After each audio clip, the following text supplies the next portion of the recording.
দেখেন আমাদের বাড়িতে আজকে পুজো, মনসা পুজো। তোমরা সবাই জানো আজকের দিনে সবাই মনসা পূজা করে। বাঙালিদের এটা একটা বিশেষ পুজো বলতে পারো, কারণ ঘরে ঘরে এই পুজোটা সবাই করে। তো আমাদের পুজোর জোগাড় সব হয়ে গেছে। তো এবার শুধু আমি দেখো ঠাকুর মশাই আসতে একটু দেরি হচ্ছে জন্য আমি জোগাড় করে ঢেকে রেখেছি। আর এদিকে স্বাদের গুঁড়া করছি। এই গুঁড়োটা আমাদের পুজোতে লাগে।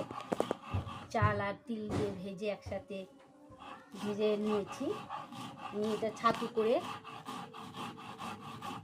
ওখানে ঠাকুরের ভোগে দিব। তোমাদের কার কার এই গুঁড়োটা লাগে কমেন্টে জানাবে।